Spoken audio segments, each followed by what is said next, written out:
দেখতে হবে বিনা কি ধরতে পারে, কথা বলে ঠিক কিনা? বক্তা লম্বা না খাটো, কোন দল করে কোন মতে, এটা দেখার বিষয় নয়। দেখতে হবে বক্তা কোরআন এবং হাদিস থেকে আলোচনা করতে পারে কি পারে না, কথা বলে ঠিক কিনা? এই জন্য আপনারা পেয়েছেন এই মাহফিলে আসতে পেরে বসতে পেরে খুশি না বেজা? আওয়াজ দিয়ে বলেন খুশি না বেজা? হাত তুলেন তো দেখি কারা কারা বেজা। আপনারা বেজা না বললে হাত তুলেছেন, তাই না? না বুঝে হাত তুলেছেন।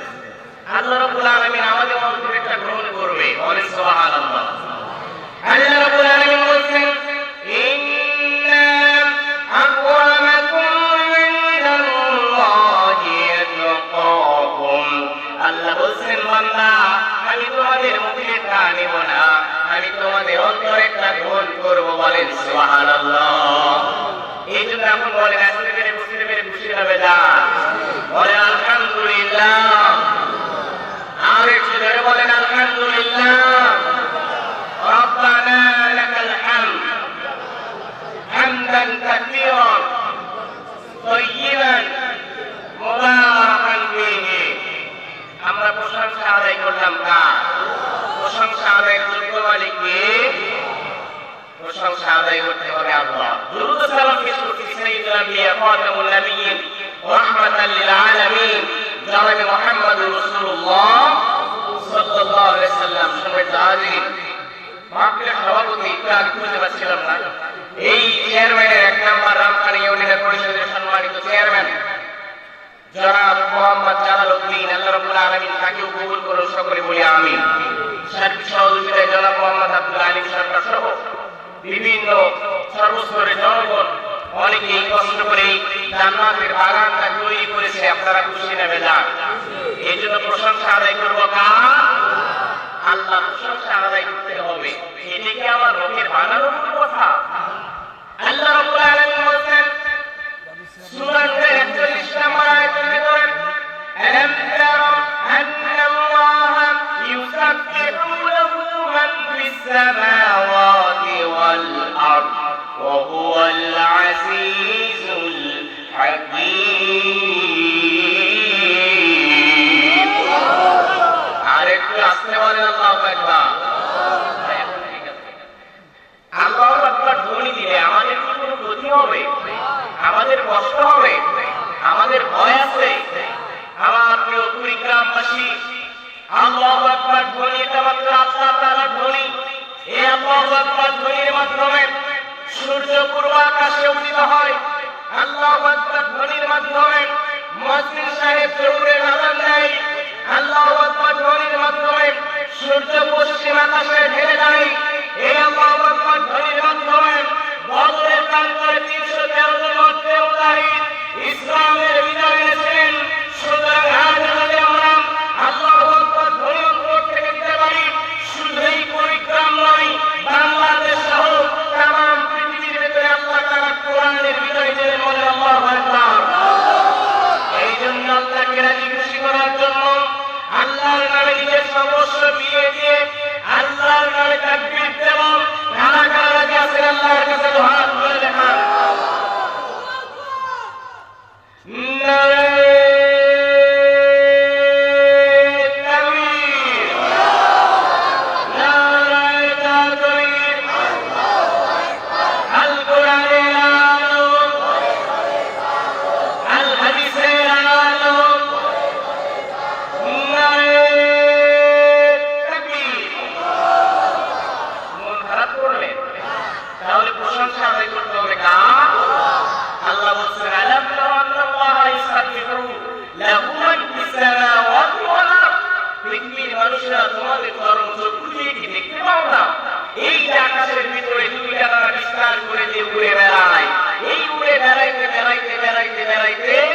আমি আল্লাহ প্রশংসা আদায় করে, বলেন আল্লাহু আকবার। তারা সালাত আদায়ের পদ্ধতি জানে। একটা পাখি হয়ে যদি আমরা প্রশংসা আদায় করি, তাহলে আমরা পৃথিবীর ভিতরে সর্বশ্রেষ্ঠ জাতি। এই সর্বশ্রেষ্ঠ জাতি হিসেবে আল্লাহ দেওয়া জবান দিয়ে আল্লাহ প্রশংসা আদায় করা দরকার আছে না নাই?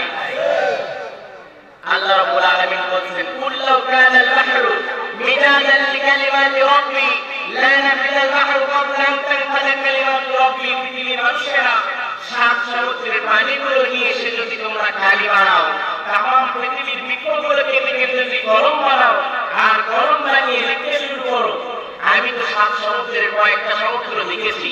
বিমানের ভিতরে যখন পরে জানালা দিয়ে তখন নিচ দিকে তাকাই, এই যে আটলান্টিক মহাসাগর, লোহিত সাগর, আরব মহাসাগর, আমাদের এই ক্ষুদ্র জ্ঞানকে মনে হয় আল্লাহ তাআলা বিশাল একটা সাম্রাজ্য তৈরি করেছেন। সেই সমুদ্রের পানি নিয়ে লিখতে লিখতে শুরু করলেও কিয়ামত চলে আসবে আল্লাহ বলছেন, তারপরেও আল্লাহ প্রশংসা আদায় করে কোনো বান্দা কুদরতে পারবে না। বলেন আল্লাহু আকবার। এই জন্য শুকরিয়া আদায় করে বলেন আলহামদুলিল্লাহ। আমি আপনাদের মাঝে মহাগ্রন্থের মহাবিষয় আল কোরআনুল কারীমের ভিতরে থেকে আমি তেলাওয়াত করেছি। এখন যদি আপনাদেরকে বলি, বলেন তো আলোচনা করতে হবে কই থেকে? জোরে বলেন কই থেকে? কোরআন থেকে যদি আলোচনা না করি, বাপ দাদা যদি কিসসা কাহিনী শোনাই, তাহলে আমি বক্তা নিজেও গুমরাহী হব, আপনারাও গুমরাহী হয়ে যাবেন। এতে কি সন্দেহ? এই জন্য কথা হবে, আলোচনা হবে কোরআন থেকে। জোরে বলেন কই থেকে? কোরআন থেকে আলোচনা হবে। এখন বলেন কোরআনের ভিতরে সব কিছু আছে না নাই? জোরে বলেন আছে না নাই?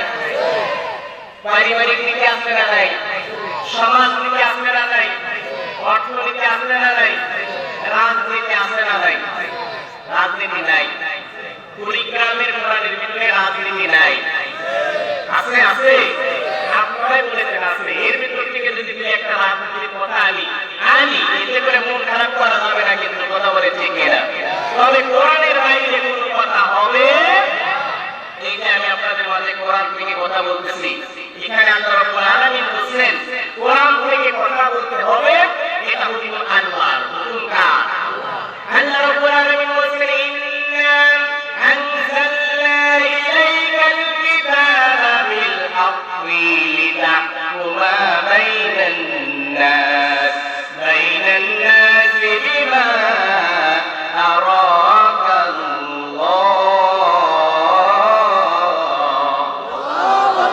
আরেকটু আসতে বলেন আল্লাহু আকবার। কোরআনের আয়াত যখনই শুনবে তাকবীর দেবেন কার নামে?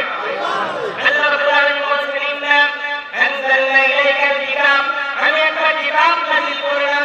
এই কিতাব থেকে আনজালনা কিতাব বিল হাক্কি লিতাহকুমা বাইনান নাস, সত্য সত্যের কিতাব নাযিল করলাম যাতে করে বায়ান করতে পারে হুকুমদার। তাহলে কোরআন থেকে আলোচনা করতে হবে। আর আমাদের কোরআন কয়টা? বলে কয়টা? আমাদের কিতাব কয়টা? একটা। আমাদের কিতাবের নাম হলো আল কোরআন। বলে কিতাবের নাম কি? আল কোরআন। এই কোরআন সম্পর্কে আল্লাহ রাব্বুল আলামিন বলেন একটাই, যালিকাল কিতাবু লা রাইবা ফীহি হুদাল লিল মুত্তাকিন। আল্লাহ বলেন এই কিতাবের ভিতরে কোনো ভুল নাই, কোনো সন্দেহই নাই। বলবেন না আল্লাহু আকবার। এই কিতাবের ভুল ধরতে এসে অসংখ্য মানুষেরা কিতাবের ভুল ধরতে এসে নাস্তিক মুরতাদ ইসলাম ধর্ম গ্রহণ করেছে। বলেন আল্লাহু আকবার। এর ভিতরে একটা ডক্টর মরিস বুকাইলি ও কোরআনের ভুল ধরতে চেয়েছিল। কোরআনের ভিতরে পাইল ফিরাউনের কথা। এই ফিরাউনের লাশটা মমিনার ভিতরে গিয়ে দেখলেন ফিরাউনের বালু, আর ওই যে ফিরাউনের যে সাগরের ভিতরে ছিল নীল নদী, এই দুইটা প্রকাশ করতে গিয়া গবেষণায় দেখো ওই নীল নদীর ভিতরে যে বালু আর ফিরাউনের লাশের ভিতরে যে বালু ভূমি আছে। তারপরে ডক্টর মরিস বুকাইলি কালিমা পড়ে মুসলমান হয়ে গেল। বলেন আল্লাহু আকবার। আর আমাদের দল হলো একটা। জোরে বলে কয়টা? সেই দলের নাম ইসলাম। সেই দলের নাম কি? ইসলাম। এই জন্য বলছি যারা আওয়ামী লীগ, বিএনপি, জামাত জাতীয় পার্টি করেন, মন খারাপ না করে জান্নাতের ভিতরে চলে আসেন। এই মুহূর্তে আমরা হলাম দল একটা। জোরে বলেন কয়টা? এই কথাটি আল্লাহ রাব্বুল আলামিন বলেছেন হামদা ওয়া দীনিল্লাহি ইয়াবুনা ওয়া লাউ আসলামা মান ফিস সামাওয়াতি ওয়াল আরদ। আল্লাহ রাব্বুল আলামিন বলেছেন তোমরা কোন দিনকে গ্রহণ করো? আমি দিন দিলাম, আমি ইসলাম দিলাম। এই ইসলাম বাদ দিয়ে তুমি কার রাজনীতি করো? তুমি কার আদর্শকে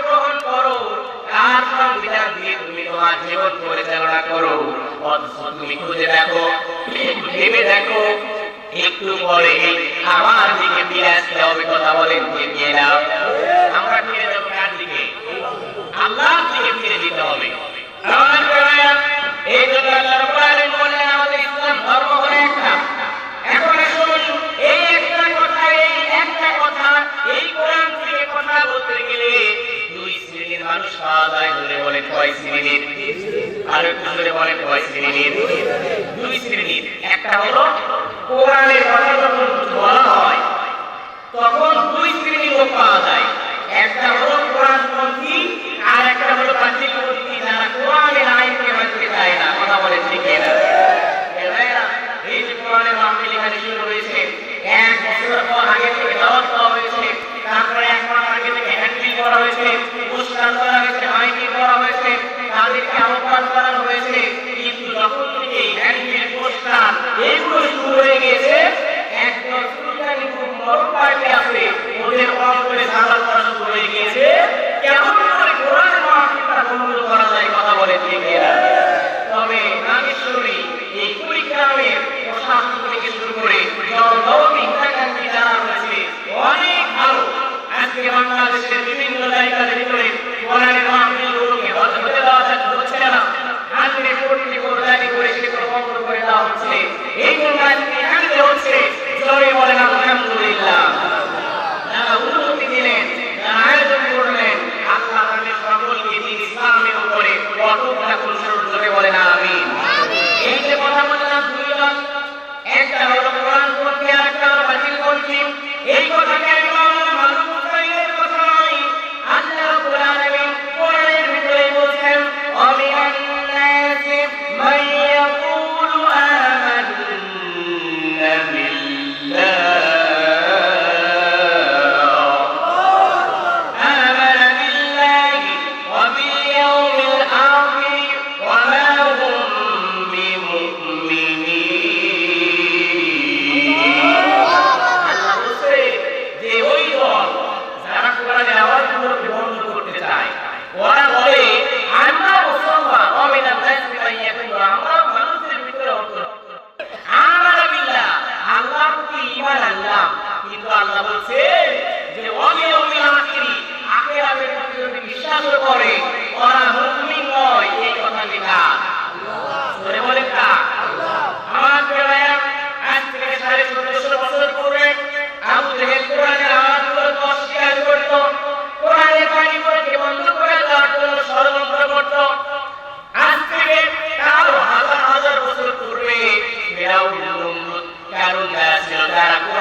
কথা বলে ঠিক না? এরা হলো তাদের উত্তরসূরি। ওই সময় আমাদের কোরআনের আয়াতগুলোকে বন্ধ করে দিয়েছিল, কোরআনের আওয়াজগুলোকে বন্ধ করে দিয়েছিল। আজ তাদের উত্তরসূরিরাই এই কোরআনের মাহফিলগুলোকে বন্ধ করে দেয়। কথা বলে ঠিক না? কিন্তু সেই সময় আবু জেহেলের পক্ষে বিপক্ষে লড়াই করার জন্য একজন মুমিন ছিল, রাসূল সাল্লাল্লাহু আলাইহি ওয়াসাল্লামের উত্তরসূরিরা ছিল। আজ পর্যন্ত তাদের উত্তরসূরিরা আছে, যেখানে কোরআনের আওয়াজ হবে আমরা শুনে যাব। কথা বলে ঠিক না? তারপর যেখানে বাধা হবে সেখানে আমরা ঘাটে যাব। যদি কোরআনের আওয়াজের দিকে আমরা ডাক দেই, কারা কারা রাজি আছেন আল্লাহর কাছে দোয়া করে দেখান? লিল্লাহি তাকবীর। হাজার হাজার মানুষ উপস্থিত হয়ে গিয়েছেন। আপনাদের তাকবীর তো কিন্তু লোক নাই, একটু তাকবীর দেন তো দেখি। আল্লাহু আকবার। এটা তাকবীর হলো লিল্লাহি তাকবীর, নারে তাকবীর।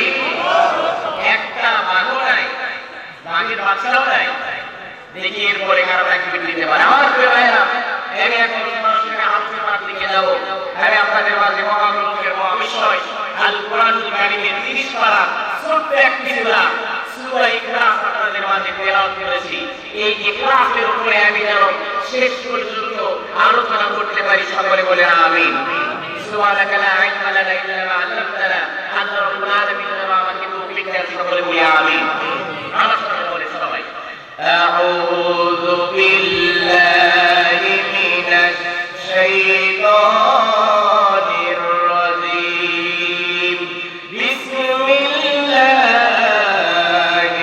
রাহমানির রাহিম, কুল হুয়াল্লাহু আহাদ, আল্লাহুস সামাদ, লাম ইয়ালিদ ওয়া লাম ইউলাদ ওয়া লাম ইয়াকুল লাহু কুফুয়ান আহাদ। এই যে এখানে আমি বললাম কুল হুয়াল্লাহু আহাদ, অর্থ হলো বলো আল্লাহ এক। এই যে বললাম আল্লাহ এক, এটা আমাদের কি কোনো সন্দেহ আছে? আল্লাহ আমাদের কয়জন? একটা হাত একটু দেখাই দেন দেখি, আল্লাহ আমাদের কয়জন?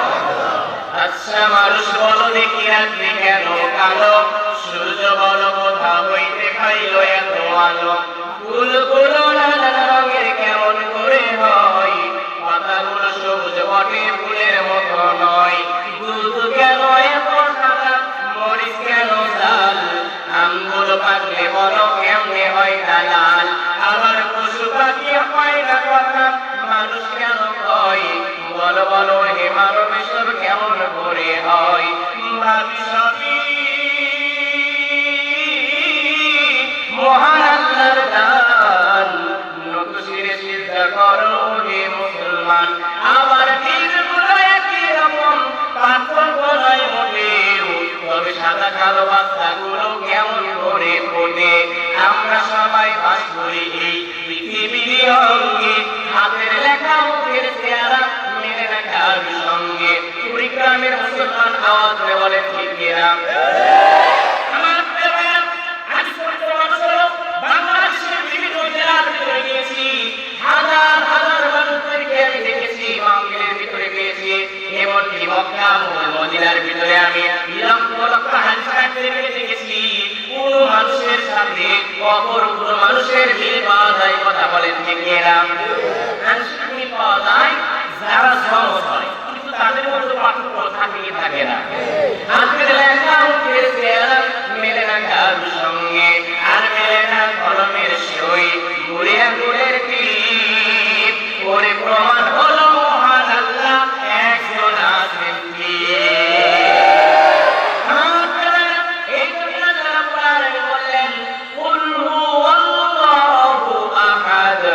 আল্লাহ যদি পৃথিবীর ভিতরে আল্লাহ যদি কারো সম্মান দেয়, দুনিয়ার কারো সাধ্য নাই ওই সম্মানকে কেউ আকাশ থেকে নিচে নামায়। কথা বলেন ঠিক না? আল্লাহ চাইলে মানুষদেরকে নবী আউলিয়াদেরকে আকাশে নিতে পারেন কি পারেন না? জোরে বলেন পারেন কি পারেন না? এটা কি আমার পক্ষে বানানো কোনো কথা? আল্লাহ রাব্বুল আলামিন বলেন সুবহানাল্লাযী আসরা বিআবদিহি লাইলাম মিনাল মাসজিদিল হারাম ইলাল মাসজিদিল আকসা। গভীর মনোযোগ দেবেন। আল্লাহ রাব্বুল আলামিন বলেন যিনি আমার নবীকে ওই মসজিদে হারাম থেকে মসজিদে আকসায় নিয়েছেন, বলেন আল্লাহু আকবার। এই মসজিদে আকসা কোথায়? ফিলিস্তিনে। এই মসজিদে আকসা কোথায়? ফিলিস্তিনে। আজকে ফিলিস্তিনের মুসলমান ভাইয়েরা নির্যাতিত নিষ্পেষিত ফিলিস্তিনের মা বোনদেরকে আজকে শহীদ করে দেওয়া হচ্ছে। লক্ষ লক্ষ শিশুদেরকে ঘুমন্ত অবস্থায় ঘুমিয়ে তাদেরকে নিষ্পেষ করে দেওয়া হচ্ছে। কথা বলে ঠিক না? কিন্তু আল্লাহ রাব্বুল আলামিন বললেন, নবী আমি আপনাকে আজকে রাতের ভেতরে ভ্রমণ করাইব। আর আরশে আজিমে। বলেন আল্লাহু আকবার। নবীর কাছে জিবরাইল আমিন বললেন, ইয়া রাসূলুল্লাহ ইয়া হাবিবাল্লাহ, আপনাকে আজকে আমি আরশে আজিমে নিয়ে যাব আর আল্লাহর সাথে সাক্ষাৎ করাবো। বলেন সুবহানাল্লাহ।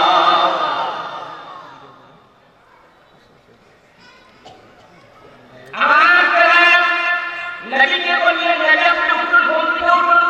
ওই দেখেন কাবা শরীফের কোণে আল্লাহ রাব্বুল আলামিন আপনার জন্য একটা প্রাণী রেখেছে, যে প্রাণীর নাম হলো বোরাক। প্রাণীটার নাম কি? এই প্রাণীটার নাম হলো বোরাক। নবীকে বললেন, নবী আপনি এখন ওযু করুন জমজমের পানি দ্বারা। বলেন কি দ্বারা? জমজমের পানি দ্বারা। আপনি নবী উঠুন, আমরা এখন ওই আরশে আজিমের দিকে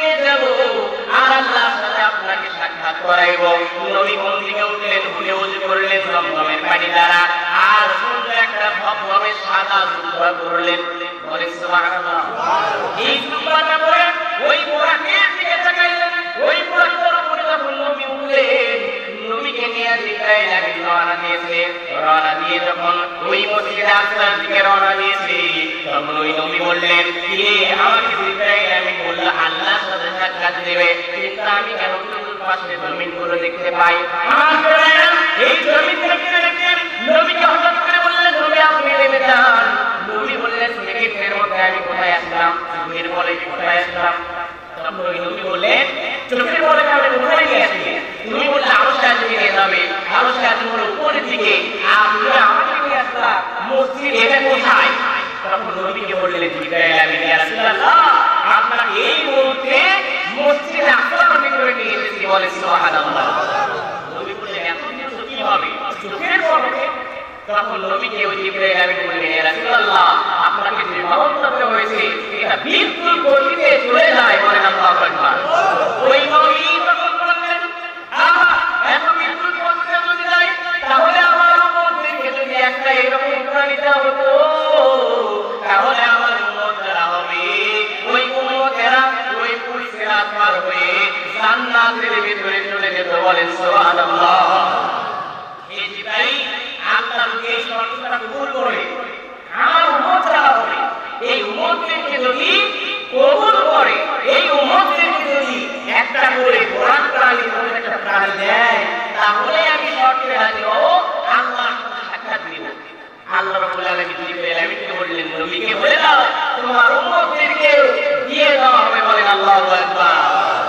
আমার প্রিয় ভাইরা, আমরা সেই নবীর উম্মত, সেই নবীর উম্মত আমরা, অথচ সেই নবীকে নিয়ে কটূক্তি করা হয়, কুমন্ত্রণা করা হয়, অপমান করা হয়, কথা বলে ঠিক না? অবমাননা করা হয়, আমার নবীর চরিত্র কলঙ্কিত করার জন্য আমার নবীকে নিয়ে বিভিন্ন সময় গোলমাল চালানো, সেটা স্ট্যাটাস পর্যন্ত দেয়, কথা বলে ঠিক না? ওই নবীকে নিয়ে ওই ফিলিস্তিনের রাস্তার ভিতরে গেলেন, নবীকে বললেন, নবী আপনি নামাজে ইমামতি করবেন, বলে কি করবেন? ইমামতি করবে, আপনি এখন নামাজ পড়াইবেন, আপনার পিছনে নামাজ পড়বে অসংখ্য নবী এবং রাসূলেরা, বলেন সুবহানাল্লাহ। অসংখ্য নবী এবং রাসূলেরা নামাজ পড়ার পরে সালাম দিয়ে জিবরাইল আমিনকে বললেন, জিবরাইল আমার পিছনে কারা ছিল? তখন বললেন, আদম আলাইহিস সালাম থেকে শুরু করে যতগুলো নবী রাসূল দুনিয়ার ভিতরে এসেছিলেন তারা সকলকে ছেড়ে রেখে আপনাকে ইমাম বানায়া আপনি এই মুহূর্তে ইমামতি করলেন, বলেন আল্লাহু আকবার। এটা দ্বারা বলেছে সমস্ত দুনিয়ায় যতগুলো নবী রাসূল এসেছিলেন তাদের পিতা আমার নবী, কথা বলে ঠিক না? আমার প্রিয় পরিবারবাসী, এই নবীর কাল কিয়ামতের ময়দানে আপনার জন্য আমার জন্য সাফায়াত করবে। যখন মানুষেরা জিকির রাসূলি করবে, জিকির রাসূলি করতে করতে আদম আলাইহিস সালামের কাছে যাবে, আদম আলাইহিস সালামের কাছে গিয়ে আদম আলাইহিস সালামের উম্মতেরা বলবে, হে আমাদের নবী, আপনি এই মুহূর্তে আমাদেরকে জান্নাতে নিয়ে যাওয়ার জন্য আল্লাহর কাছে সুপারিশ করেন। ওই আদম বলবে, আমি পারবো না। বলবে, তোমরা ঈসার কাছে যাও, ঈসা আলাইহিস সালাম বলবে, না আমি পারবো না। বলবে, তোমরা মুসার কাছে যাও, মুসা আলাইহিস সালাম বলবে, না আমি পারবো না। বলবে, তোমরা ইব্রাহিমের কাছে যাও, ইব্রাহিম আলাইহিস সালাম বলবে, না আমি পারবো না। কিন্তু শেষে আপনার নবী, আমার নবী, রহমতের নবী, নবী দু জাহান, রাহমাতাল লিল আলামিন, আপনার জন্য আল্লাহ দরবারে সিজদায় পড়ে যাবে, বলেন আল্লাহু আকবার।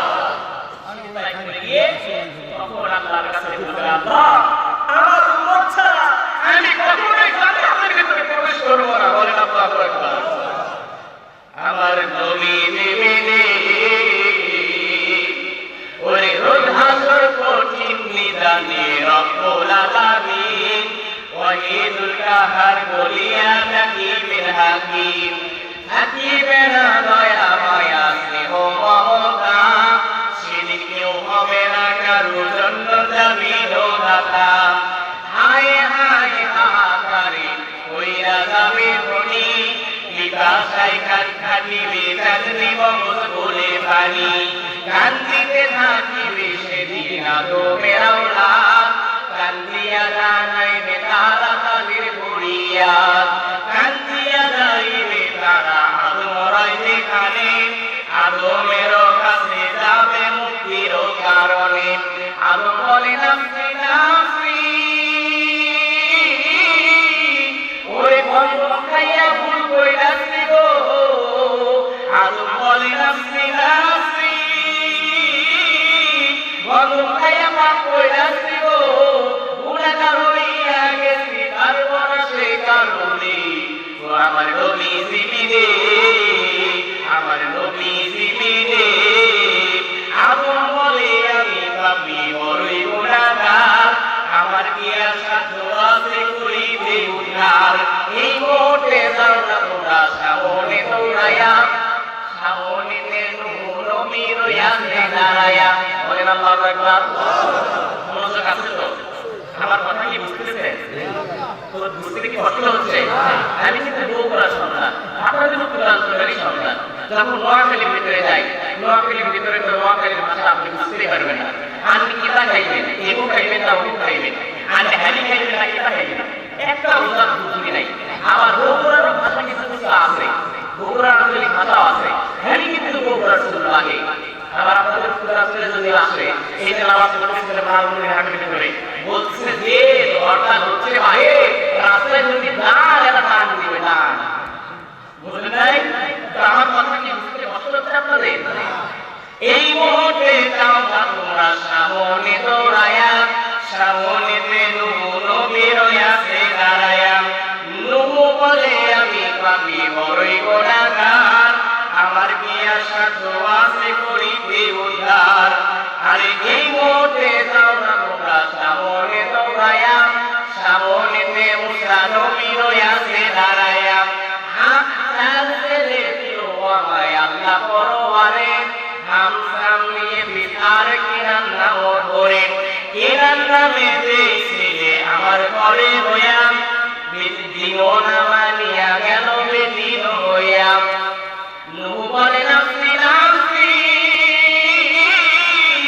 আরে শের লজ্জা পাইছি গো আরে নবী বলে নাফসি নাফসি শের জন্য গুনাহ করছি গো গুনাহগার হইয়া গেছি পারবো না সে কারণে কঠিন দিনে হাসরের দিনে আমার নবী জীবিনে এই মোটে যাও না তোমরা সামনে দৌড়াইয়া সামনেতে মুসা নবী রইয়াছে দাঁড়াইয়া কে দাঁড়ায় আছে জোরে বলে কে দাঁড়ায় আছে এই মোটে যাও না তোমরা সামনে দৌড়াইয়া সামনেতে মুসা নবী রইয়াছে দাঁড়াইয়া মুসা বলে আমি পাপী বড়ই গুনাহগার আমার কি আর সাধ্য আছে করিতে উদ্ধার এই মোটে যাও না তোমরা সামনে দৌড়াইয়া সামনেতে ঈসা নবী রইয়াছে দাঁড়াইয়া ঈসা বলে নাফসি নাফসি আরে আমি ঈসা বলে নাফসি নাফসি আমি অনেক অপরাধ করে ফেলছি গো আরে এই মোটে যাও না তোমরা সামনে দৌড়াইয়া আখিরি পয়গম্বর নবী আখিরি আম্বিয়া বলেন আল্লাহু আকবার আখিরি পয়গম্বর নবী আখিরি আম্বিয়া এই কথা শুনিয়া সবাই বলিবে কোন দয়াল নবীর কাছে যাইয়া দিবে দর্শন যাইয়া দেখে পীর নবী দিনের পয়গম্বরে সিজদা দিয়া বইরা রইছে আল্লাহর দরবারে লিল্লাহি তাকবীর সিজদা দিয়া বইরা রইছে আল্লাহর দরবারে আল্লাহ আল্লাহ বলে ও দোস্ত তোমার দেখইয়া এই মুহূর্তে সিজদা কানা লোমারে উঠাইয়া আরে 90 বছর হায়াত দিলাম দুনিয়ার ভিতরে 27 বছর কাটাইলাম মিরাজের ভিতরে 63 বছর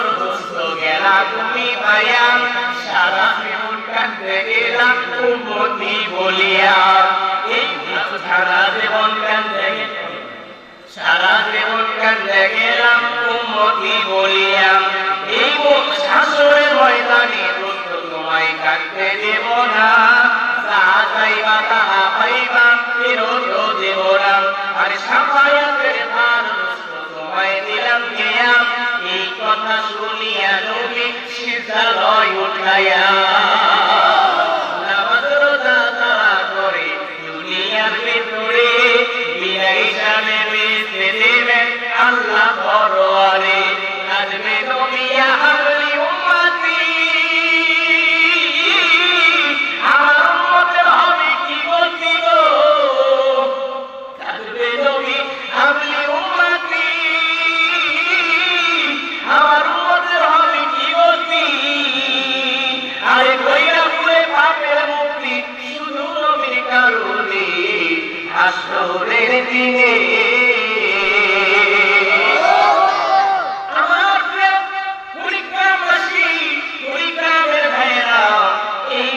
যখন ওই ফিলিস্তিনের ভিতরে মসজিদে আকসায় নামাজ পড়ায়, এখন আপনাদেরকে বলি বলেন তো, যেই মসজিদে আকসার ভিতরে আমার নবী আপনার নবী নামাজ পড়ায় সকল নবীদের ইমাম সরদার হয়ে, এই মসজিদটা কি কখনো মুসলমানরা ছাড়বে? বলে ছাড়বে? এই মসজিদ রক্ষা করার জন্য যদি আমাদেরকে রক্ত দিতে হয়, মুসলমানেরা রক্ত দেবে, হাসি বিকাশে তুলবে, তারপরেও ওই মসজিদ আকসা ছাড়বে না। কারা কারা আজকে আল্লাহর কাছে দোয়া করে রাখা?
তাদেরকে যখনই রাখতে হবে তারা ঝাঁপিয়ে রাজপথে নাগর দখল করে নেবে। বলেন আল্লাহু আকবার।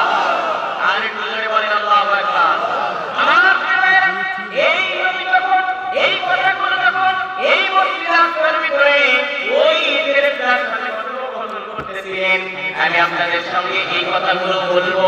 এই কথাগুলো নবী সাল্লাল্লাহু আলাইহি ওয়াসাল্লাম তার সামনে সাহাবীদেরকে নিয়ে, আবু বকর, ওমর, উসমান আলীদেরকে নিয়ে এই কথাগুলো বলতে লাগলেন। আবু বকর, ওমর, উসমান আলী, তোমরা শুনে নাও, জেনে নাও, আমি যখন এই মসজিদের ভিতরে আমার শরীরে কাউর ভিতরে ঘুমাচ্ছিলাম, তখন ওই ফেরেশতা জিবরাইল আমিন আসলো, বুরাকের উপরে উঠাইলো, এখান থেকে মসজিদে আকসায় নিয়ে গেল, মসজিদে আকসায় নামাজ পড়ায় আরশ আজিমে নিয়ে গেল। বলেন আল্লাহু আকবার। আল্লাহর সাথে আমাকে সাক্ষাৎ দিল। আমি একটা জুব্বা পরেছিলাম, সেই জুব্বাটা হলো এই জুব্বা। বলেন সুবহানাল্লাহ। মসজিদের ভিতরে নবী সাল্লাল্লাহু আলাইহি ওয়াসাল্লাম যখন শুনছিলেন, হঠাৎ করে তিনি দাঁড়িয়ে পড়লেন, মিম্বরের উপরে দাঁড়িয়ে এখান থেকে একটা ব্যাগ বের করলেন, এমনি একটা ব্যাগ, ওই ব্যাগের ভিতর থেকে যখন নবীজি ওই জুব্বা বের করছিলেন, জুব্বাটা বের করার সঙ্গে সঙ্গে এমন নূর বের হয়েছে, ওই নূরের ঝলকানিতে সাহাবীরা তখন চোখগুলো বন্ধ করেছে। বলেন আল্লাহু আকবার। আমার নবী বললেন, সাহাবীরা শুনে নাও, এই জুব্বাই সেই জুব্বা। বলেন আল্লাহু আকবার।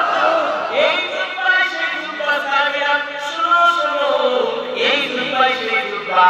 আর এই জুব্বা পরে আমি ওই মসজিদের ভিতরে গিয়েছি, আমি ওই আল্লাহর সাথে সাক্ষাৎ দিয়েছি। সাহাবী শুনে নাও, জেনে নাও, নবী খুশি সংবাদ হলো, এই জুব্বাটা আমি রেখে কি করব? তোমাদের মতো আমি কাউকে এই জুব্বা ছাড়া হাদিয়া দিতে চাই।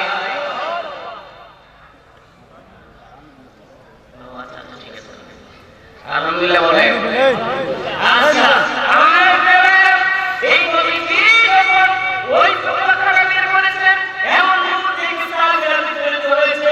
সামনে বসে আছে আবু বকর, ওমর, উসমান আলী, এরা বলতে ভাবতেছে, আল্লাহ বলতেছে, আমি বলে ইসলামের প্রথম খলিফা, জুব্বা খানা মনে হয় আমি পাবো, জুব্বা খানা মনে হয় আমি পাবো। ওমর বলতেছে, আমি বলে খলিফা, ওয়াটো পৃথিবীর শাসনকর্তা, আমি প্রমাই জুব্বাটা আমি পাবো। আর উসমান বলতেছে, না, আমি আসলে দুইটা মেয়েকে বিবাহ করেছি। কয়টা মেয়েকে বিবাহ করেছেন? বলে কয়টা? উসমান রাদিয়াল্লাহু তাআলা আনহুকে বলা হয় যুন্নুরাইন। উসমান রাদিয়াল্লাহু তাআলা আনহু নবীজি দুইটা মেয়েকে বিবাহ করেছিলেন। প্রথম মেয়ে যখন অসুস্থ হয়ে মারা গেল, দ্বিতীয় মেয়েকে তখন বিবাহ করেছিলেন। তখন উসমান বললেন, আমি হলাম রাসূলের জামাতা, আর যুন্নুরাইন দুইটা মেয়েকে বিবাহ করেছি, সুতরাং জুব্বা খানা মনে হয় আমি পাবো, জুব্বা খানা মনে হয় আমি পাবো।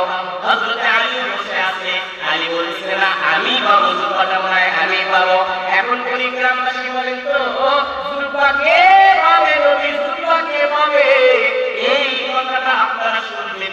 শুনবেন না? বলবো কি বলবো না? ধরে বলেন বলবো কি বলবো না? তবে পর্দার অন্তরালে আমার মা বোনে আছে না নাই? তারা ভাবতেছে হুজুরকে আনলো আমাদের তো কোনো ওয়াজই করে না, ভাবতেছে যে আমাদের কোনো কিছুই বলে না। তার কারণ ওনাদের আলোচনা করা দরকার, ওনারাই দেশের সরকার কথা বলে ঠিক না? আবার ক্ষমতায় আসতেছে বারবার একের পর এক একের পর এক। আজ যে ক্ষমতায় থাকে রে ভাই, যে যখন থাকে ক্ষমতায়, যে যখন চেয়ারে থাকে তার মশা বেড়ে যায়, তাই তখন থাকে গিয়ারে। যে থাকে চেয়ারে সে তখন থাকে গিয়ারে, কথা বলে ঠিক না? গিয়ারে আমাদের কিন্তু একজন গিয়ারে বসে আছে আর আরেকজন গিয়ারে আছে জেলখানায়, কথা বলে ঠিক না?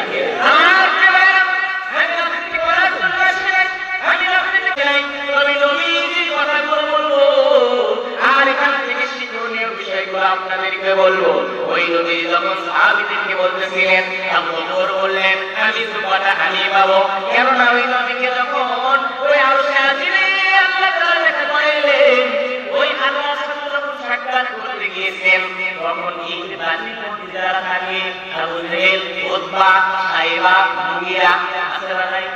তারা বলতেছে খালি বলতেছে নবী গেল কই, নবী গেল কই, তারা সবসময় বলবে। তার কারণ হুজুর কোথায় গেল, কোথায় গেছে, এই মুহূর্তে কোথায় আছে? জেলখানায় থাকলেও সমস্যা, কবরেও থাকলেও সমস্যা, কবর দেওয়ার পরও কবরের উপরে 100% জারি করে, কথা বলে ঠিক না? আমার ভাইরা হুজুরদের নিয়ে সমস্যা, হুজুররা কই গেল সবসময় তদন্ত রাখে, তদন্ত কই গেল কই গেল, নবী কই গেল, এই রাতের ভিতরে তাকে আর কেন খুঁজে পাওয়া যায় না? ওই নবীকে ওই আবু জেহেল তালাশ করতেছে কোথায় গেল। একবারে খুঁজতে খুঁজতে খুঁজতে খুঁজতে আবু বকরের সাথে দেখা হয়েছে, আর পূর্বেই তাকে আবু বকরকে বলেছে আবু বকর তোমার নবী কোথায় গিয়েছে? বলে আমি জানি না, তবে শুনলাম আমি ওই নবীজি নাকি আরশে আজিমে গিয়েছে, কেননা আরশে আজিম থেকে এসে সর্বপ্রথম আবু জেহেলের সাথে আমার নবী দেখা হয়েছে। আবু জেহেল বলেছে নবী তুমি কোথায় গিয়েছিলা? আমি জানি কোথায় গিয়েছিলাম, বলে আজকে রাতে আরশে আজিমে গিয়েছিলাম, মসজিদে আকসায় গিয়েছিলাম। মসজিদে আকসায় গিয়েছিল? আবু জেহেল বলছে তুমি মসজিদে আকসায় গিয়েছো? মসজিদে আকসা এখান থেকে 1000 মাইল দূরে, তুমি এখান থেকে এক রাতের ভিতরে কিভাবে গেলে? কিভাবে তুমি এত পথ লাগিয়ে গেলে? আচ্ছা গিয়েছো দেখি বলো তো। এই যে মসজিদে আকসায় গিয়েছো, আমিও তো সেখানে ইতিপূর্বে গিয়েছিলাম ব্যবসা করার উদ্দেশ্যে। আচ্ছা বলো তাহলে মসজিদে আকসা দরজা জানালা কয়টা? প্রশ্ন করে তুমি বলেন মসজিদে আকসা একটু সামনে, মসজিদে আকসা দরজা জানালা কয়টা? এখন কুড়িগ্রামবাসী আপনি বলেন তো, নাগেশ্বরবাসী, পূর্ব রামপাড়া এলাকার বাসীরা, আপনি যখন মসজিদে নামাজ পড়তে যান, মসজিদে গিয়ে কি আপনি দেখেন যে মসজিদে ফ্যান আছে কয়টা? এগুলো গণনা করেন? মসজিদে দরজা জানালা কয়টা? এগুলো আপনি গণনা করেন? কিন্তু নবীকে আটকানোর জন্য দেখেন তারা হাজির করতে কি অবস্থা। নবীকে আটকানোর জন্য তারা বলতেছে যে তুমি বলো দেখি দরজা জানালা, মসজিদে আসতে দরজা জানালা কয়টা? আমার নবী যখন চিন্তাই করে গেলেন কি উত্তর দেব, আমি তো ওই সময় নামাজ পড়াইছি, আমি ওই মসজিদে আসতে গিয়ে দরজা জানালা খুলি নাই, আমি কিভাবে উত্তর দেব, আমি কিভাবে উত্তর দেব? ওই মসজিদে আসতে দরজা জানালা কয়টা? ওই মুহূর্তে আল্লাহকে স্মরণ করা মাত্রই আল্লাহ রাব্বুল আলামিন জিবরাইলকে বলেছে জিবরাইল দ্রুত তুমি তোমার নামটা বিস্তার করে দে, ওই নবীর কাছে যাও আর মসজিদে আসতা ওই নবীর সামনে তুমি নিয়ে আসো। আমার ওই মসজিদে আসতে চোখের সামনে যখন নিয়ে আসা হলো, নবীজি তখন একটা একটা একটা একটা করে ঢুকে তখন ওই আবু জেহেলকে বলে দিলেন আবু জেহেল মসজিদে আকসার দরজা জানালা হলো এই কয়টা? বলে আল্লাহু আকবার। সাহায্য করার মালিক কে? আরেকটু জোরে বলেন কে? মারার মালিক কে? রাখার মালিক কে?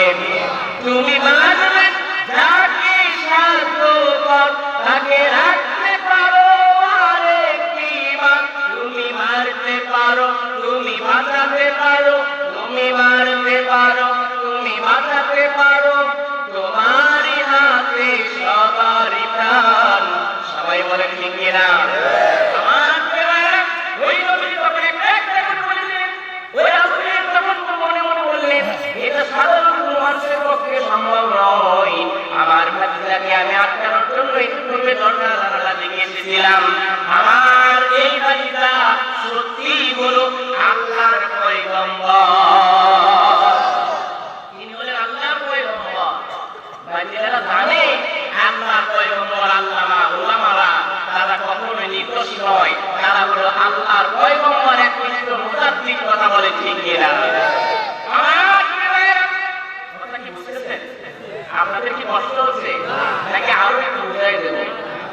ডুবে যাওয়া লাগলে কিছু কথা হবে প্যান্ডেলে, কিছু বুঝে নেবেন একদিন। কথা বলে ঠিক কিনা? ওই আবু বকরের সাথে এই আবু বকর যখন ঘুরতে গিয়ে দেখা হয়েছে, আবু বকরকে বলতে লাগলেন, বকর শুনে নাও, জেনে নাও, তোমার নবীজি নাকি ওই আরশে আজিমে গিয়েছিলেন আর ওই মসজিদে আকসায় গিয়েছিলেন। তখন আবু বকর রাদিয়াল্লাহু তাআলা বললেন, আল্লাহর রাসূল যদি বলে থাকে তাহলে এতে কোনো সন্দেহ নাই, এর ভিতরে আল্লাহ রাসূল সত্যি আল্লাহর সাথে সাক্ষাৎ করেছে।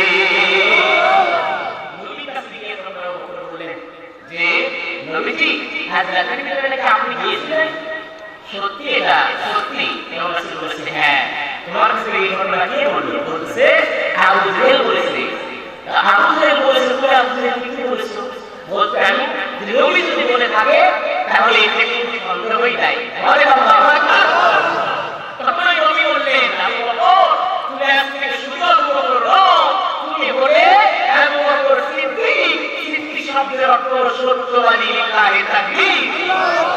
আমার প্রিয় এই আবু বকর সিদ্দিক ভাবলেন আমি শুধু আবু বকর নই, আমি হলাম আবু বকর সিদ্দিক। আমি হলাম কি?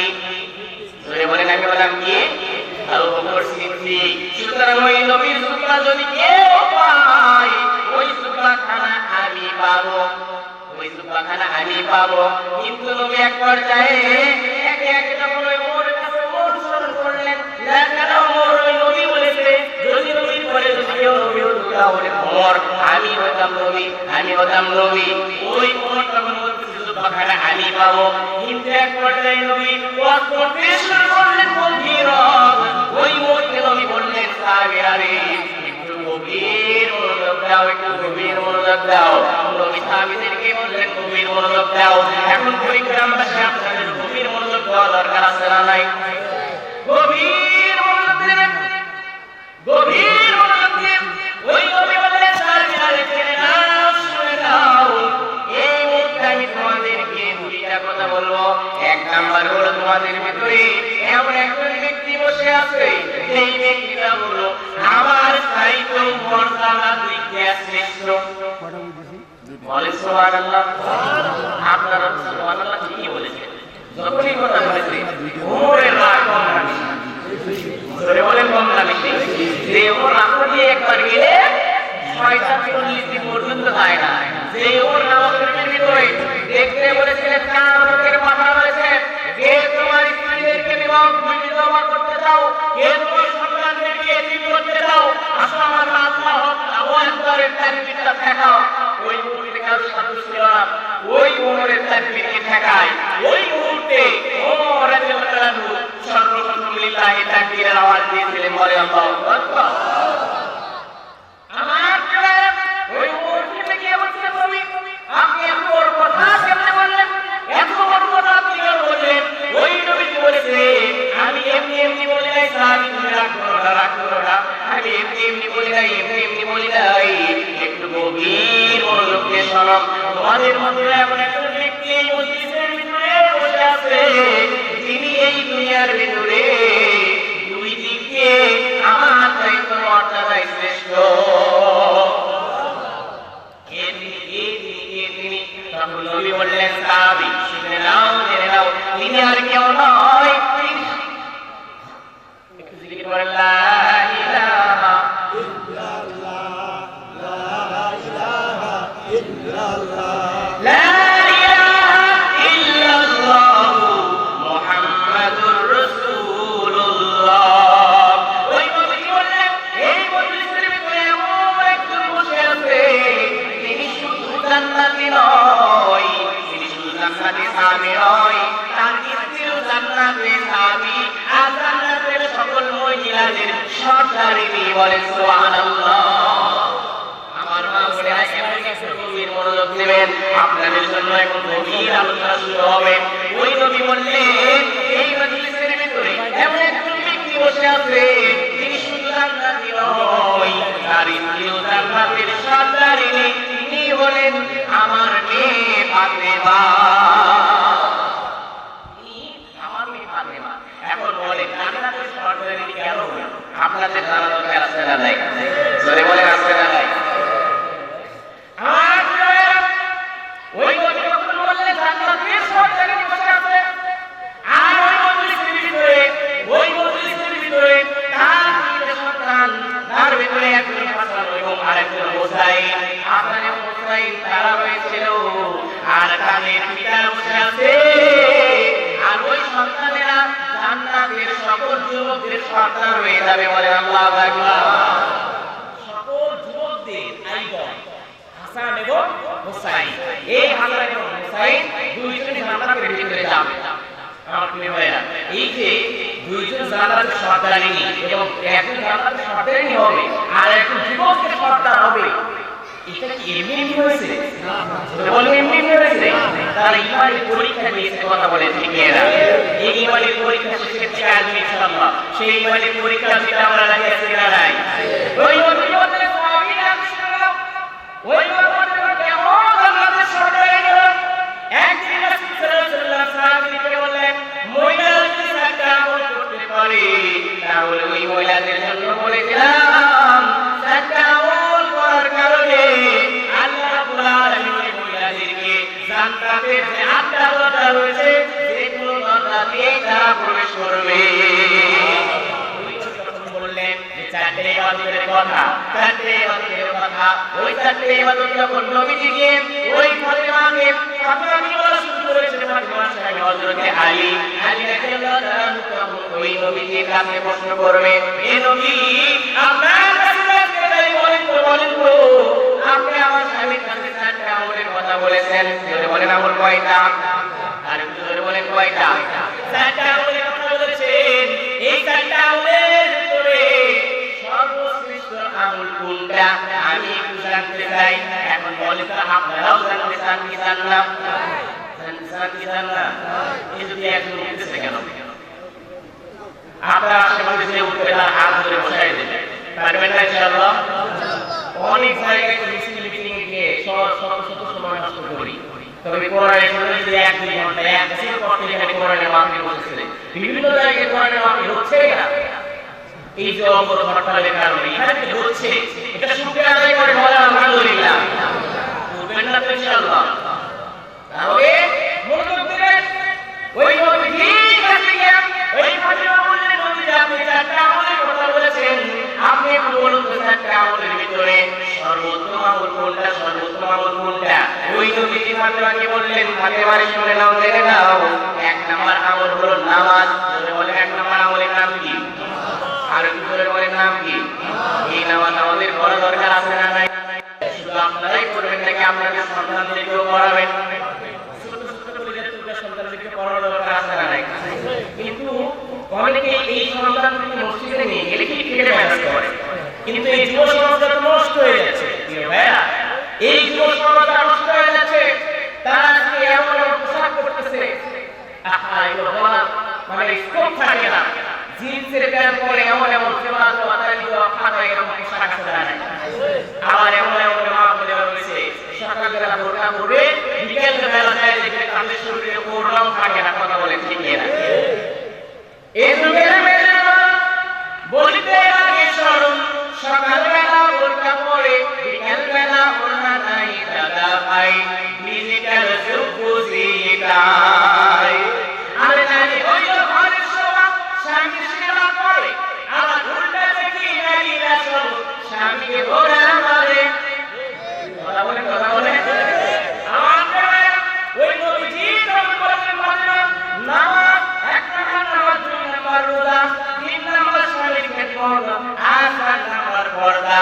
ওই নবীকে তখন ফাতিমা বললেন, নবীজি আপনি বলুন তো 4টে কাজের মধ্যে গুরুত্বপূর্ণ কোনটা? ওই নবীজি তখন বললেন, নামাজ হলো ওয়াক্ত মতো ফরজ। বলেন কি? নামাজ হলো ওয়াক্ত মতো ফরজ। নামাজ কি মতো ফরজ? নামাজ হলো ওয়াক্ত মতো। ওয়াক্ত শব্দের অর্থ সময়। আমি যদি আপনাদের বলি, বলেন তো আসরের সময় যদি জোহরের নামাজ পড়ি নামাজ হবে? ফজরের সময় যদি মাগরিবের নামাজ পড়ি নামাজ হবে? নামাজ রয়েছে ওয়াক্ত মতো, সময় মতো ফরজ। কথা বলে ঠিক না? শুধু নামাজ একটা ওয়াক্ত মতো সময়, ওয়াক্ত মতো নয়। এই দিন প্রতিষ্ঠার জন্য, দিন কায়েমের জন্য, ইসলাম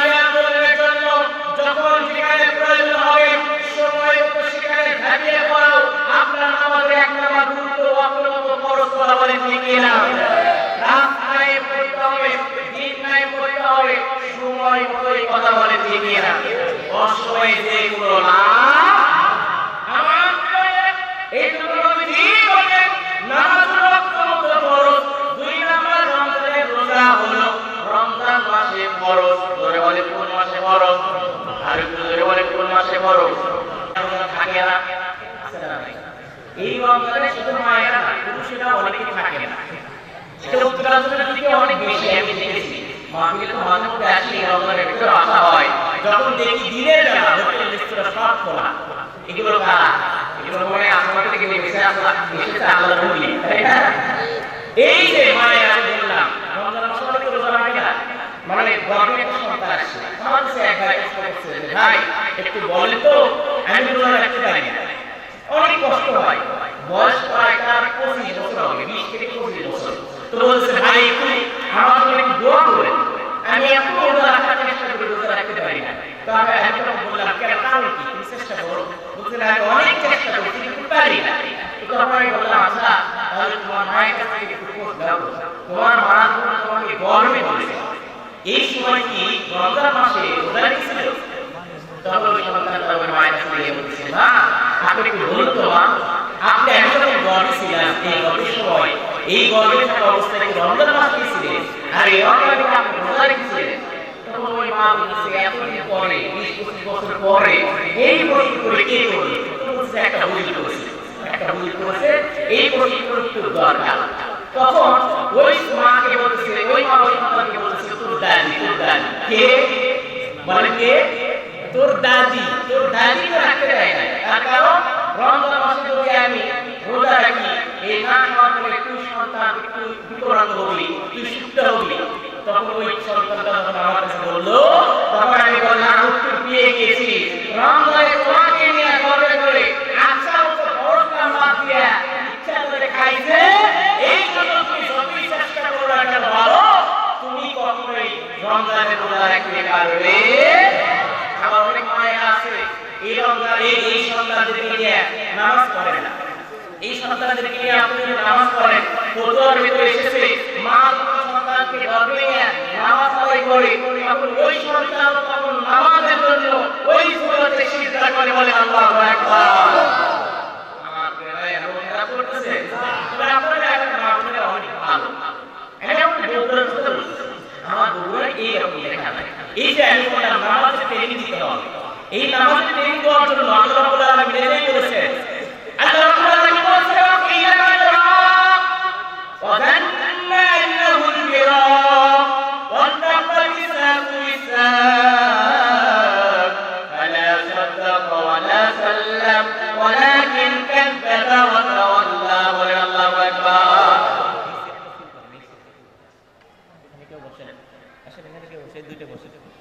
এখানে শয়তান বসে আছে, আসলে আসলে আমার আগে না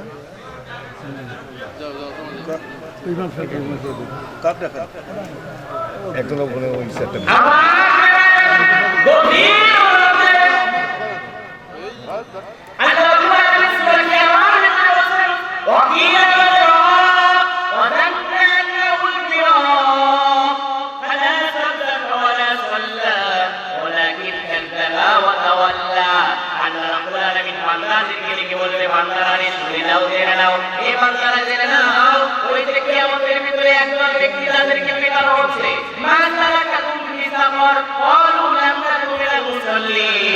জান্নাতে গিয়ে যখন বলবে তখন ঠিক আছে, দেখবে ঠিক আছে, তাদেরকে পিটানোর কারণ কি? তখন বলবে তারা দুনিয়ার ভিতরে নামাজ পড়ে নাই আর নামাজ পড়ার কারণে তাদেরকে জান্নাতের ভিতরে বাটা মারা করা হচ্ছে।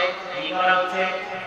বাটা মারা। বুঝেন আপনাদের উত্তরাঞ্চলের এলাকায় দান দিবে, বাড়ি দান দিবে, এমন নাম কবরের ভিতরে দিবে আপনি শুধু একটু বলে দেখেন। এখন বলেন দুনিয়া আমাদের সাথে হবে কি হবে না? ধরে বলে হবে কি হবে না? রঙিয়ে পৃথিবী সারিতে হইবে সাজাইতে মাটিতে খাইবে সামনে হবে দিবে গালি আর লাগিয়া এত মায়া এত চোখের পানি রে মনো আর লাগিয়া এত মায়া এত চোখের পানি। কথা বলে ঠিক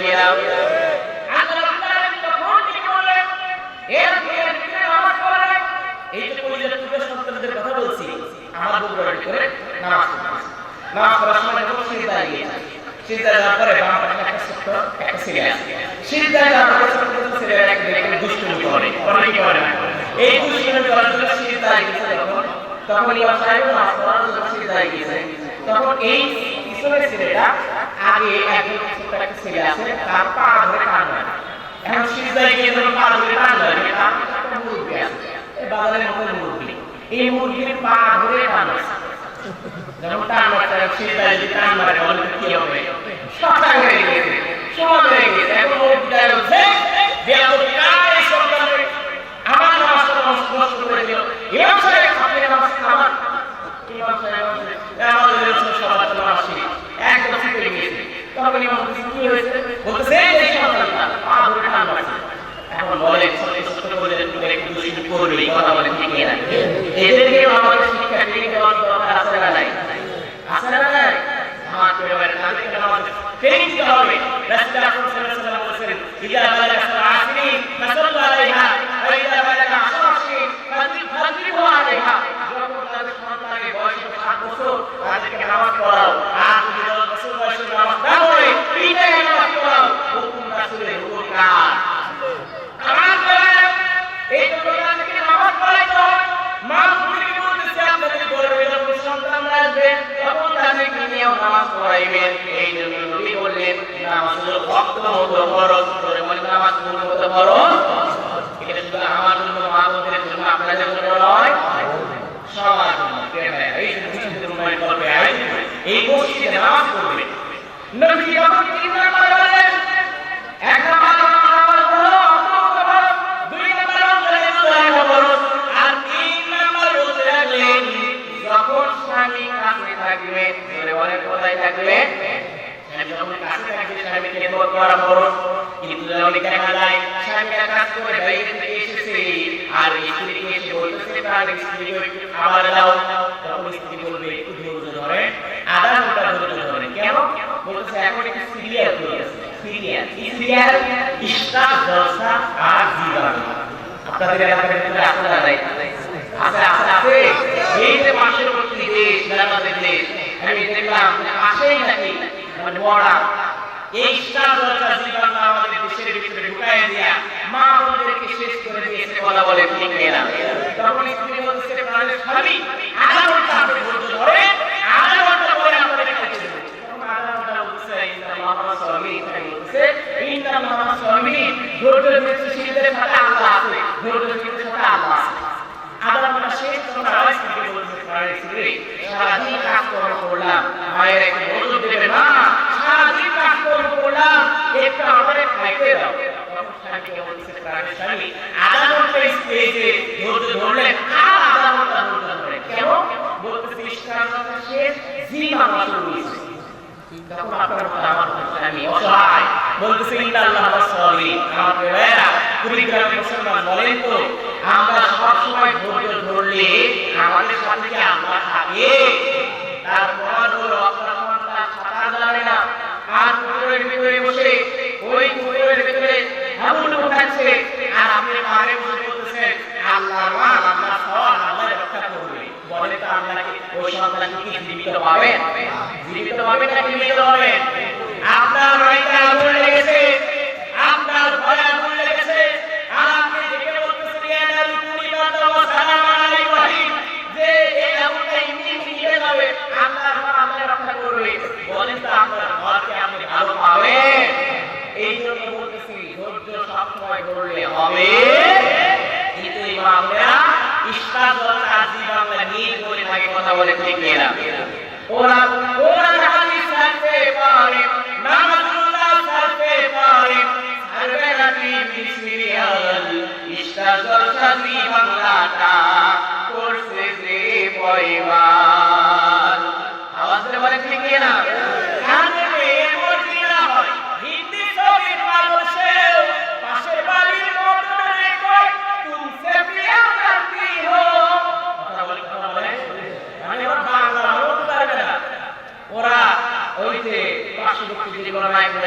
শাহরুখ খান, তারপরে আরো কি যেমন নাম করেছে, এইগুলো খেলা বলবে, কথা বলে ঠিক না? কাজের এমন নাম হয় হিন্দি ছবির পাশের বাড়ির বড়রে কয় তুমসে বিয়া করতি হো দাদার বয়স 80 বছর। এই 80 বছর বয়সে যুবতী মেয়েদেরকে যখন রাস্তা দিয়ে যাইতে দেখে না বলে কোন মাল গেল এরকম বলে কথা বলে ঠিক কিনা? দাদার বয়স 80 বছর হিন্দি নাচে মানে তাল হিন্দি এখন পরিবার তার করছে যে পয়মান। এই তো লোকেরা সবসময় বদনাম করলে হবে না। আমার নবী বললেন স্বামী যখন কাছে থাকবে তখন স্বামীর খেদমত করা ফরজ। 3 নাম্বার 4 নম্বরে বললেন মা ফাতেমা একটু শুনে নাও মা, গভীর শুনে নাও। যখন একজন মেয়ে যুবতী বয়সে আসবে তখন এই যুবতী বয়সে আসার পর থেকে কবরে যাওয়া পর্যন্ত পর্দা করা ফরজ। কথা বলেন ঠিক কিনা? বড় ভাই আপনি সারাদিন আসলে একটু পরে আমি পর্দার উপরে রেখে দিলাম, উনি পর্দার উপরে স্পেশাল আলোচনা করবেন। আমি আপনার করবো ইনশাআল্লাহ। ধরে বলেন ইনশাআল্লাহ। আমার ওই আপনাদের উপরে আপনারা নবীজি ফিলিস্তিনে গিয়েছে নামাজ আদায় করতে। এই নবীজি ফিলিস্তিনে গিয়ে নামাজ আদায় করার পরে নবীজি একটা যুদ্ধ হবে করতে সাহাবীদের সামনে। এই যুদ্ধটা কাটিয়ে দিবে আপনারা বুঝতে চান কি চান না? ধরে বলেন চান কি চান না? এই যে ফিলিস্তিনের কথা বলতেছি, ফিলিস্তিনের কথা বলতেছি, নবী সুলাইমান আলাইহিস সালাম, এই সুলাইমান আলাইহিস সালামকে আল্লাহ রাব্বুল আলামিন তিনটা স্পেশাল পুরস্কার দিয়েছিলেন। জোরে বলেন কয়টা? জোরে বলেন কয়টা? আলোচনা শেষের দিকে আসবে ইনশাআল্লাহ। গভীর মনোযোগ দিয়ে তিনটা স্পেশাল গুণ দিয়েছিলেন। এক নাম্বার আল্লাহ রাব্বুল আলামিনের কাছে সুলাইমান আলাইহিস সালাম বললেন আল্লাহ একটু আমাকে ক্ষমতা দেন। কি দেন বলেন? কি দেন? ক্ষমতা দেন। ক্ষমতা চাই কি দেয় না? ক্ষমতা লোভ আছে না নাই? জোরে বলেন ক্ষমতা লোভ আছে না নাই? ক্ষমতা লোভ আছে। এই ক্ষমতায় প্রার্থী দাঁড়ায় আমাদের ভোটার দাঁড়ায় তখন বলে যে ভাই ভাই হাত ধরে একটা ভোট দেন, একটা ভোট দেন।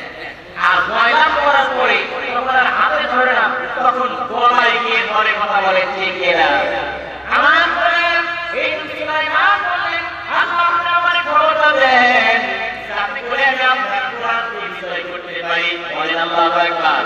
আল্লাহ রাব্বুল আলামিন তাকে ক্ষমতা দিলেন। আর ক্ষমতার মধ্যে বসে তিনি সর্বপ্রথম মসজিদে আযান করলেন। বলেন আল্লাহু আকবার। এই মসজিদে আযান কথা কিতাবের ভিতরে এসেছে, তানবীহুল মুফাসসিরিন কিতাবের ভিতরে এসেছে। এই মসজিদে আযান নির্মাণ করার জন্য ওই সুলাইমান নবী আলাইহিস সালাম অসংখ্য জিনদেরকে তিনি নিয়োগ করেছিলেন। এই জিনেরা তখন এই দুনিয়ার ভিতরে নয়, ওই সমুদ্রের তলদেশ থেকে এমন মতি আর নূর আলোটি নিয়ে এসেছে। এই নূর দ্বারা ওই মসজিদে আযান নির্মাণ করেছে। বলেন আল্লাহু আকবার। এই নূরের মতি দ্বারা ওই মিশরের ওই ফিলিস্তিনের আশেপাশে 3 কিলোমিটার দূরে মহিলারা রাতের বেলায় কাঁথা সেলাই করে। বলেন আল্লাহু আকবার। এই জন্য আল্লাহ রাব্বুল আলামিন ক্ষমতা দেন। 2 নম্বর বলেন আল্লাহ আপনি আমাকে এই দুনিয়ার রাষ্ট্রের দায়িত্ব দিলেন। আল্লাহ রাব্বুল আলামিন তাকে দুনিয়ার দায়িত্ব দিলেন। নবী সুলাইমান আলাইহিস সালাম বিনা কারে তিনি সাইনা নামের উপরে আল্লাহর উপরে যখন ওই সাইনা নামের উপরে উঠি, ওই সাইনা নামের উপরে উঠে যখন আল্লাহর নামে বলতেন আল্লাহ আপনি আমাকে সারা দুনিয়া সারা পৃথিবী ঘুরে বেড়ায় দেখার সুযোগ করে দেন। আল্লাহ রাব্বুল আলামিন ওই সাইনা নামের উপরে উঠে বিনা ওই সাইনা নামটা সারা পৃথিবী ভ্রমণ করে নবী সুলাইমান আলাইহিস সালামকে দেখাইলেন। বলে আল্লাহু আকবার। তেলে গাড়ি তেলে চলে আমার গাড়ি হাওয়ায় ওরে, বিনা তেলে চালাই গাড়ি নবী সুলাইমান আমরা সেই মুসলমান। আমার এই জন্য নবী সুলাইমান আলাইহিস সালাম ওই নামাজে উঠেন।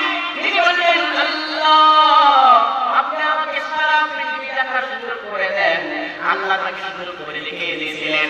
আর 3 নম্বরে বলেছিলেন যদি কোনো মানুষ এই মসজিদে আসার ভিতরে এসে 2 রাকাত নামাজ আদায় করে ওই মানুষদেরকে সদ্য ভূমিষ্ঠ একটা সন্তান, ওই সন্তানের মতো যেন নিষ্পাপ বানিয়ে দেওয়া হয়। বলেন সুবহানাল্লাহ। আল্লাহ সেটা কবুল করে নিয়েছে। তিনটি মসজিদে ভ্রমণ করা যায়। এই জন্য আমি বলেছিলাম সুবহানাল্লাহি আসরা বিআবদিহি ইলা মিনাল মাসজিদিল হারাম। মসজিদে হারামের ভিতরে যদি কোনো মানুষ এক রাকাত নামাজ আদায় করে আল্লাহ রাব্বুল আলামিন এক ওয়াক্ত নামাজ পড়লে যে সওয়াব সেই সওয়াব দেয়। বলেন সুবহানাল্লাহ। আমি কানাই আমার মেহমান, আমি সেখানে নামাজ পড়ার সুযোগ পেয়েছি। তারপর মসজিদে নববীর ভিতরে যদি কেউ এক রাকাত নামাজ আদায় করে 50,000 সওয়াব তাকে দেওয়া হয়। বলেন সুবহানাল্লাহ। এই মসজিদে আসলে যদি কেউ নামাজ পড়ে 500 রাকাত নামাজ পড়লে যেই পরিমাণ সওয়াব সেই পরিমাণ সওয়াব তার আমলনামায় লিখে দেওয়া হয়। বলেন আল্লাহু আকবার। সুতরাং এখান থেকে বোঝা যাচ্ছে কুড়িগ্রামের মুসলমান এই মসজিদে আসমাকে নিয়ে ফিলিস্তিনিদেরকে একে একে শহীদ করে দেওয়া হচ্ছে। যতই শহীদ করে দেওয়া হোক না কেন, রাসূল আকরাম সাল্লাল্লাহু আলাইহি ওয়াসাল্লামের উদ্দেশ্যে একজন থাকা অবস্থা পর্যন্ত বিন্দুমাত্র আমরা এই মসজিদে আসতে পারবো না। ওই ফিলিস্তিনের পক্ষে যদি আমাদের ঢাকাশের বাইতুর রহমানের আসলাইসি মিলাম সাহেব যদি জানতে চাই, আমাদের আমাদের বাইতুর রহমান মসজিদের ইমাম সাহেব যদি জানতে চাই, আমাদের ঢাকায় বাইতুল মুকাররম মসজিদের ইমাম সাহেব যদি জানতে চাই, এই লাগে নিজেদের সর্বস্ব দিয়ে দিয়ে নিজের পরিবার পেছনে, নিজের ঘর পেছনে, নিজের দেশ পেছনে ইসলাম রক্ষার জন্য, বাইতুল আকসা রক্ষার জন্য আমরা চলে যাব। ওই কাঁটাতারকে উপরে ফেলে দেব। কারা কারা রাজি আছেন আল্লাহর কাছে দোয়া করে রাখা।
ধাপে ধাপে ওই পাথরটা ধাক্কা মেরেছে।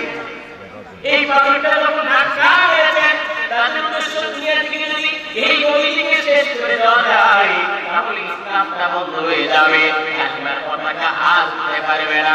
ওই নবীজিকে যখন পিছন থেকে ওই পাথরটা ধাক্কা মেরেছে, নবী ওই পাথরের নিচে বসে আছে, তখন আল্লাহ রাব্বুল আলামিন অলৌকিকভাবে ওই পাথরের নিচে একটা পাথরের টুকরা দ্বারা বিশাল খণ্ড পাথরকে আটকিয়ে দিয়েছে। বলেন আল্লাহু আকবার, লিল্লাহি তাকবীর।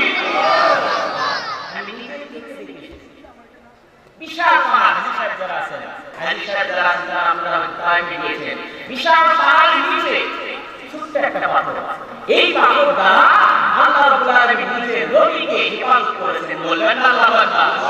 এর দ্বারা প্রমাণ হচ্ছে যদি কেউ দুনিয়ার ভিতরে ফাঁসি দিয়ে দুনিয়া থেকে কাউকে বিদায় করে দিতে চায়, আল্লাহ যদি তার নসিবে ফাঁসি না লেখা রাখে, শত ষড়যন্ত্র করেও তাকে ফাঁসির কাছে ঝুলাতে পারবে না। কথা বলেন ঠিক না? আমার ওই নবীজি শরীরের ভিতর বিভিন্ন জায়গায় পাথরের আঘাত লেগে শত বিক্ষত হয়েছে। ওই নবী যখন পাথরের আঘাত খেয়ে যখন মদিনায় চলে এসেছে, মদিনায় আসার পরে নবীজি যখন ঘরের ভিতরে প্রবেশ করেছে, তখন নবীজির চারটা মেয়ে, জোরে বলেন নবীর কয়টা মেয়ে? আর একটু জোরে বলেন কয়টা মেয়ে? ফাতেমা, কুলসুম, জয়নব, রুকাইয়া, কয়টা মেয়ে? এই নবীর চারটা মেয়ে ঘরের ভিতরে প্রবেশ করে হাউ হাউ করে কান্না শুরু করেছে। আপনি কোরআনের দিকে দরকার করে আপনার শরীর থেকে কাপড় রক্ত হয় নবী, এই মুহূর্তে আপনাকে আমি একটু প্রশ্ন করতে চাই। আল্লাহ করতে করতে করতে করতে তিনটা মেয়ে যখন ওই নবীর ঘর থেকে বের হয়েছে, কিন্তু একটা মেয়ে ওই ঘরের ভিতরে, যার নাম হলো ফাতেমা। জোরে বলেন নাম কি? আরো জোরে, জোর হলো না? ফাতেমা যখন ঘরের ভিতরে প্রবেশ করে, ওই ঘরে দরজা লাগিয়ে দিয়ে, ওই ঘরে দরজা লাগিয়ে দিয়ে ওই নবীকে বললেন, নবীজি আমি আপনার সাথে এই মুহূর্তে একান্ত চিত্তে কথা বলতে চাই। ওই নবী তখন ফাতেমাকে বললেন, ফাতেমা রে, তুমি এই মুহূর্তে কেন দরজাটা লাগিয়ে দিলে? ফাতেমা, কেন এই দরজাটা লাগিয়ে দিলে? ফাতেমা, তোমার কাছে জানতে চাই। ফাতেমা বলো তো তুমি দরজাটা কেন লাগিয়ে দিলে? তখন ওই ফাতেমা বললেন, নবীজি আপনাকে আমি একটু প্রশ্ন করতে চাই, বলেন তো বলেন তো ওই তো সময়ে ইব্রাহিম নবীর জন্য যে আল্লাহ ছিল, নূহ নবীর জন্য যে আল্লাহ ছিল, হযরত মুসা আলাইহিস সালামের জন্য যে আল্লাহ ছিল, আদম আলাইহিস সালামের জন্য যে আল্লাহ ছিল, ঈসা আলাইহিস সালামের জন্য যে আল্লাহ ছিল, আপনার কাছে বলতে চাই আব্বা বলেন তো সেই আল্লাহ এখন কি আছে? জোরে বলেন তো সেই আল্লাহ আছে? সে আল্লাহ কি আছে? পরীক্ষা করে বলবেন না সে আল্লাহ কি আছে? আর জোরে বলেন সে আল্লাহ কি আছে? সে আল্লাহ এখনো পর্যন্ত আছে। ওই নবীকে বলতে লাগলেন, নবী আপনি একটু বলুন তো সে আল্লাহ কি আছে? ইব্রাহিমের জন্য যে আল্লাহ ছিল, হযরত নূহ নবীর জন্য যে আল্লাহ ছিল। আমার মাঝে আমার বাবা প্রশ্ন করে যে আল্লাহ কি আছে? দুনিয়ার যে হাল চাল এগুলো কি দেখে না? অসংখ্য আলিম ওলামারা জেলখানার ভিতরে বন্দী, কাবা শরীফের ইমাম পর্যন্ত জেলখানার ভিতরে বন্দী। সে আল্লাহ কি নাই? এইগুলো বলার পরে আমার নজরুল্লাহ বলে, তারপর তুমি তো বুঝতে পারে আমার বাবা একটু আগে তোমার আমাকে নজরুল বলে, বাবা আল্লাহ কি আছে? আল্লাহ কি দেখে না? আজকে মুসলমানরা নির্যাতিত বিশ্ববিদ্যালয়, আজকে চেচনিয়ার দিকে তাকান, আজকে বুলগেরিয়ার দিকে তাকান, আপনি বসনিয়ার দিকে তাকান, আপনি ফিলিস্তিনের দিকে তাকান, এই যে পার্শ্ববর্তী দেশ আরাকানের দিকে তাকান, অসংখ্য মুসলমানরা দেশ ছাড়া, ঘর ছাড়া, বাড়ি ছাড়া। কথা বলে ঠিক এরা এমনকি কোন এলাকার ভিতরে, এই এলাকার ভিতরে এলাকা তৈরি করে দেওয়া হচ্ছে। 1971 সালের স্বাধীনতার সময় পাকিস্তানি হানাদার বাহিনী তৈরি করে ঘরের ভিতরে হানা দিত। আজকে ওরাকের ভিতরে বিভিন্ন জায়গায় বিভিন্ন কায়দায় এলাকার ভিতরে হানা দেওয়া হচ্ছে। বলা বলে ঠিক না? আমার ওই নবীজিকে তখন ফাতেমা বললেন, নবীজি আপনি একটু বলুন তো নবীজি ওই আল্লাহ কি আছে? ওই আল্লাহ কি এই মুহূর্তে দেখতে পারি না?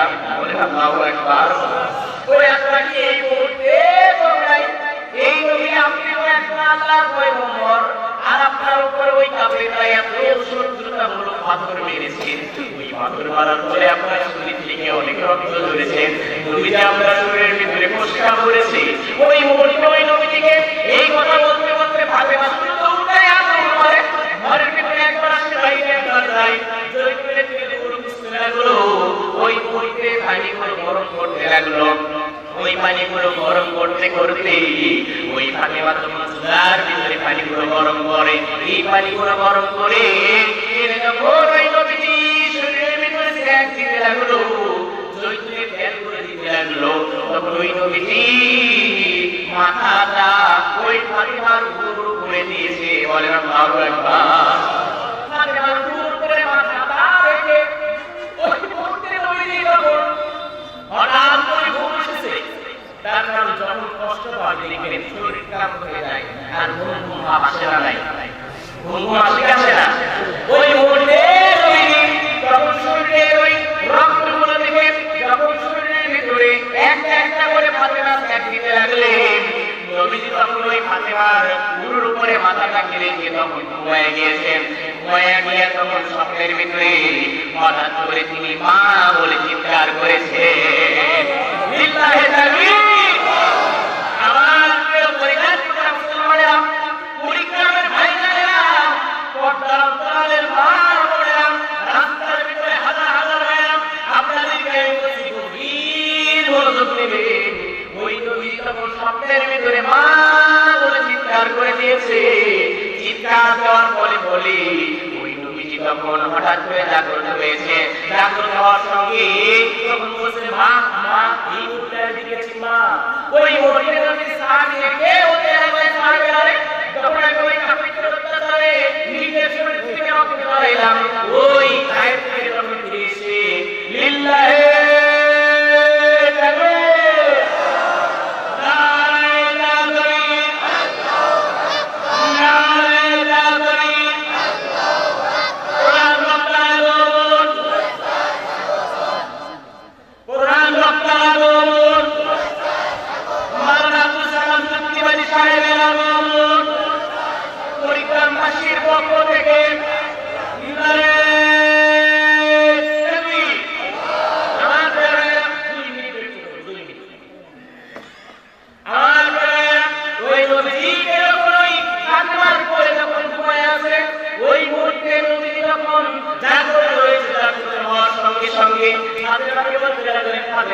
বললেন নবীজি এই মুহূর্তে তো আপনার মা এখানে নাই, আপনি কেন মা চিৎকার দিলেন, কেন মা বললেন? ওই ফাতেমা কি বলতে লাগলেন, ফাতেমা রে আমি এই মুহূর্তে ঘুমের ভিতরে স্বপ্নের ভিতরে আমি দেখতে পারলাম স্বপ্নের ভিতরে আমার মা হামিদা এই মুহূর্তে আমার কাছে এসে দাঁড়াইছে। লিল্লাহি তাকবীর। ওই ফাতেমা নবী সাল্লাল্লাহু আলাইহি সাল্লামকে এত সুন্দর যত্ন করলেন। এই আপনারা বোঝা যাচ্ছে মুসলমানরা যদি আজকে নির্যাতিত নিষ্পেষিত হয়, আহত হয়, মুসলমান মা-বোনদের দায়িত্ব হলো তাদেরকে সেবা শুশ্রূষা করার কথা বলেন ঠিক কিনা? আর নবী সাল্লাল্লাহু আলাইহি সাল্লাম নিজের জন্য রক্ত ঝরাইছেন, ইসলামের জন্য রক্ত ঝরাইছেন, ইসলামের পতাকা মজবুত করে ওঠানোর জন্য, দ্বীন ইসলাম কায়েম করার জন্য, সারা পৃথিবীতে ইসলামের আলো ছড়িয়ে দেওয়ার জন্য, ইসলামের পতাকাকে উন্নয়ন করার জন্য নিজের শরীর থেকে রক্ত ঝরাইছেন। এটা আপনারা বোঝা যাচ্ছে। আজ যদি আমরা ইসলামকে পুনরুজ্জীবিত করতে চাই, মাঝে মধ্যে আমাদের রক্ত দেওয়া লাগতে পারে, কথা বলেন ঠিক কিনা? মাঝে মধ্যে আমাদেরকে ময়দানে ফিরে দেওয়া লাগতে পারে, কথা বলেন ঠিক কিনা? মাঝে মধ্যে যদি আমাদের রক্ত দিতে হয়, ময়দানে রিলিজ করে দিতে হয়, নবীজির জন্য যদি আমাদের শহীদ হতে হয়, রক্ত দেব শহীদ হন। তারপরে বাতিলের পক্ষে মাথা উঁচু করবো না। কারা কারা আগে আসেন শেষবার একটা হাত তুলে দেখান। লিল্লাহি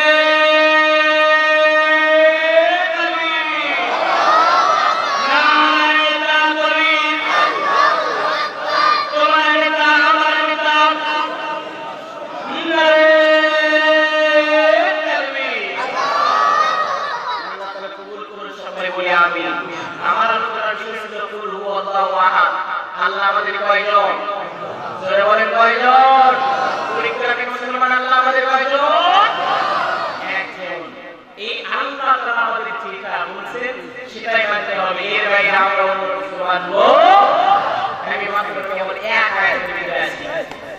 আরো আছে, তবে এখন আর বলবো না। বক্তাকে বসে রেখে আমার আলোচনা করার পুরোই অভ্যাস